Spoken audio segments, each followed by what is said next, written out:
All right, here we go. It's May 4th, 1999, smack dab in the middle of NATO's Operation Allied Force over Kosovo. Most fighter pilots at the time thought the dense surface-to-air missile network, the integrated air defense system, was their greatest threat. Point in case, Serbian surface-to-air missiles had fired over 700 missiles at our boys. In fact, a few days prior, NATO had lost a jet to a surface-to-air missile battery. But on this day, the real surprise came from a Serbian MiG-29. That MiG-29 was attempting to intercept a NATO strike package during the egress. But at the center of all this was Lieutenant Colonel Michael Dog Gizy, who was leading a force-ship of F-16s in a high-stakes encounter that highlights the unpredictability of modern warfare. Today, we're diving into the air-to-air shoot-down from the tail end of the 20th century, the last one, in fact, of the U.S. military for over 20 years. So if you're new here and you like this type of content, make sure you hit the subscribe button. And today, let's jump into the last shoot-down of the 20th century. To really appreciate this story, we need to know the man in the cockpit. And today, that's Lieutenant Colonel Michael Dog Gizy. He graduated from Euro-NATO Joint Jet Pilot Training at Shepherd Air Force Base in Texas in 1983. Upon completing graduation, he moved on to the F-4E, flying that for about 2 years before converting to the F-16C, conducting one operational assignment at Ramstein Air Force Base. Dog would later go on to graduate from the United States Air Force Fighter Weapons School, or Top Gun, in 1992. He had multiple combat deployments in Iraq and Bosnia and racked up over 2,300 flight hours in F-16C, including the Block 15, 30, 42, and Block 50, before deploying to Aviation Air Base in support of Operation Allied Force. This MiG-29 kill occurred on his 115th combat mission and its 7th mission supporting Operation Allied Force. Gizy was assigned the 78th Fighter Squadron, the Bushmasters, which deployed from Shaw Air Force Base in South Carolina, and was about 3 weeks into the war as part of NATO's Force Structure Plus-Up. His aircraft for this fateful day was an F-16CJ, a Wild Weasel, Block 50, serial number 91053, which is near and dear to my heart, as that became assigned to the 77th Fighter Squadrons, the Gamblers that he would later command, and ultimately become the flagship. So if you see that in Change of Commands, if you play DCS, you'll see tail number 91353 still to this day, with the green star painted on it for that MiG kill from Dog. On that day, he led a force-ship, call sign Puma 11. His wingman, First Lieutenant D-Ball Austin, was about 350 hours in the jet and on his 3rd contingency deployment. His number 3 was led by Haji Julizea, an instructor pilot with about 1,200 hours and on his 8th combat deployment. His number 4 was Nut Peterson, who was a critical link on that day. And although Nut was flying in a wingman position, he was actually a qualified flight lead and actually in the instructor upgrade program and eventually would go on to weapons school. The flight that day was called a force protection mission, an escort mission. Basically, they're going to go out there and protect the strikers so they can go in and do their work and get out safely. They're loaded up with a variety of armament to handle both air-to-air threats and air-to-ground threats. Each jet is carrying 2 high-speed anti-radiation missiles, or HARMs, 2 AIM-120 AMRAAMs, the advanced medium-range air-to-air missile, radar-guided missiles there, and 2 AIM-9 Mike Sidewinders, IR-guided missiles. A full load of 20 Mike, which is not too much in the Mighty Viper. I'll give you that. 510 rounds at 6,000 rounds a minute. It goes pretty quick, as well as a slew of self-protection assets, including external jamming pod on the center line, chaff flare, and towed decoys. So today, let's break down those threats and what they're doing. The HARMs, those are the large white missiles that are mounted under the wings next to the fuel tanks. They're big old missiles. Again, the HARM stands for High Speed Anti-Radiation Missile. It's designed to go against surface-to-air missile radar sites. Radar emissions that are emitting from a radar site, well, it's going to sniff those out and go after them. This allows the pilot to suppress enemy air defenses from a distance while protecting the strike aircraft, taking out the radar sites so that they're blind and they can't threaten you anymore.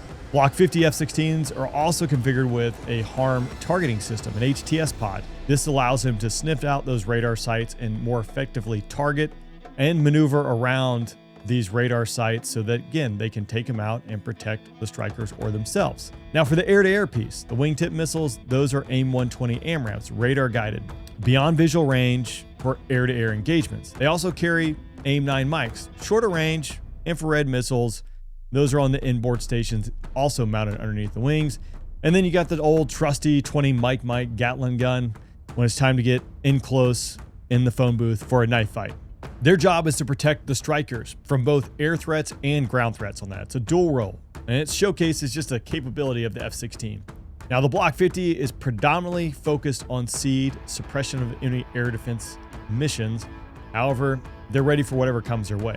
Operation Allied Force was NATO's campaign to halt the ethnic violence in Kosovo, compelling Yugoslav forces to withdraw through airstrikes on military targets. Fighter pilots of that day, who I think will all say that Serbian surface-air missile battery crews were well trained and they were pretty good at what they were doing. They got pretty creative with their tactics, sometimes becoming very unpredictable. They fired over 700 SAMs at NATO aircraft during the course of the war. And the Serbian military had been watching NATO operations over Bosnia for about 6 years at this point, so they were quick to modify their tactics and adjust to what NATO aircraft were doing. And at this point in the conflict, the air threat had been rather minimal for the past 7 weeks, although there were numerous shootdowns. And Dog will say his biggest concern on that day was in fact the SAM operators. But as it would turn out, he was dead wrong, as it ended up being a MiG-29 that was trying to catch the tail end Charlie during the egress of the strike package. On this day, NATO was actually conducting some of its first daylight strikes in central Serbia. Everyone's favorite, daylight, right? This was occurring near Belgrade. There were 2 flights of 4 F-16CJs, each dedicated to protect, escort, strike package. Puma 1 was assigned to escort strike package Alpha, consisting of Dutch, British, and French strikers. After they protected that strike package, the plan was to refuel and then cover strike package Charlie. Weather was definitely a huge factor on that day. Clouds were layered from the surface all the way up to 30,000 feet, making visibility really tough, as well as finding clear air to CAB, do their combat air patrol. The British and the Dutch aborted their attacks due to poor weather conditions on that day, but the French, call sign Knife 6-1, they pressed on and they requested actually additional time on station to drop all their ordnance. Gizy agreed to their additional time on station, but fuel was definitely getting tight. Always tight in the old Viper. And up until this point, it had been a relatively quiet mission. They'd done some preemptive SAM hunting with no shots fired, but as they began egressing to the west out of enemy airspace, heading home, that's when the real action started.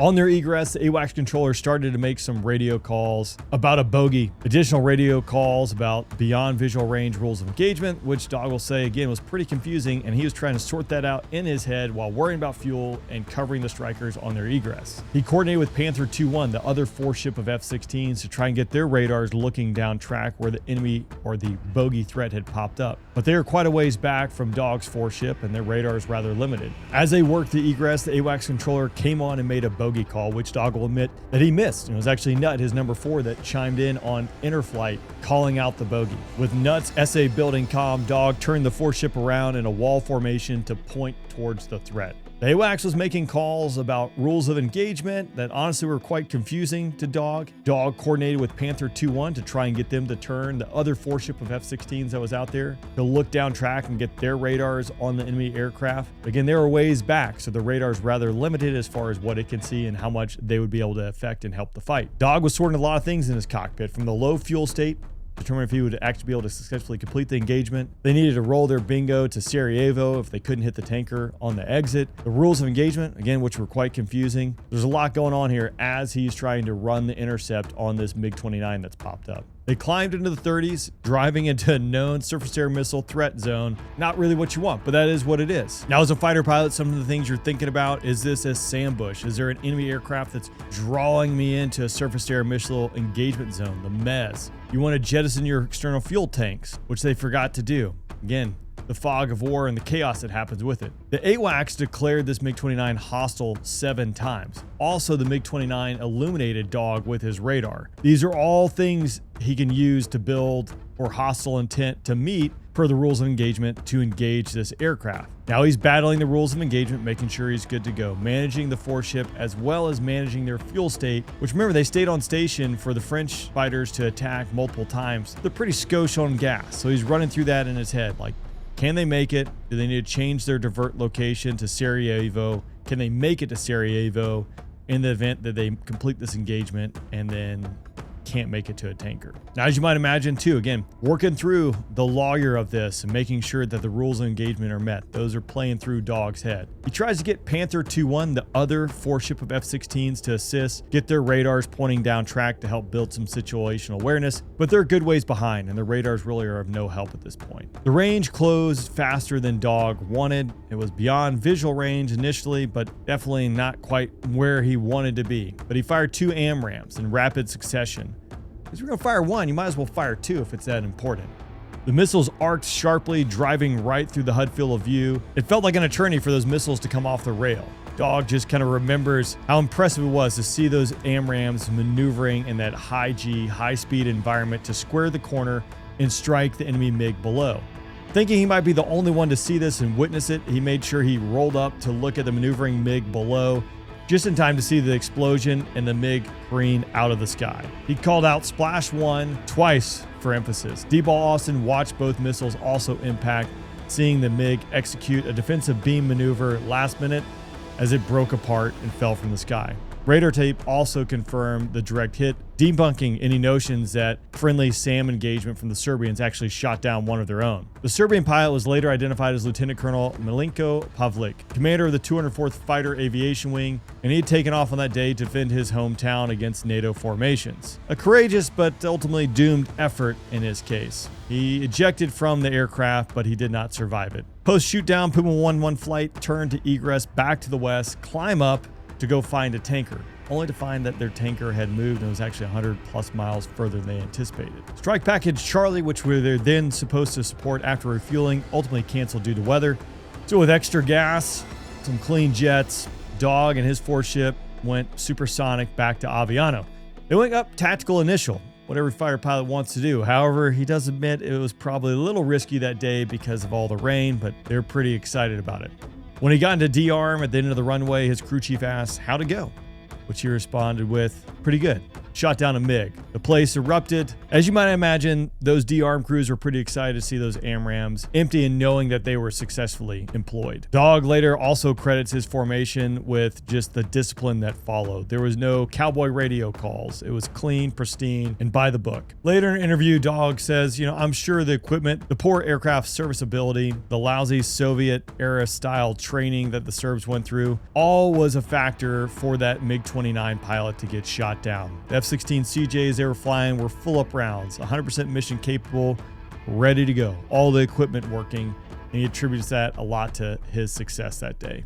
He also says there definitely were decisions and tactics he would have done differently if he had to go over and do the mission again that day, and that any of his flight members could have ended up with that MiG-29 kill. Gizy went on to command the 77th Fighter Squadron, and tail number 91353 became the squadron flagship, which it is still to this day. This is a great story from Operation Allied Force, which again reminds us just how the routine can quickly escalate into a chaotic fury. Thanks for tuning in. If you like more of this content, make sure you subscribe, and we'll see you next time.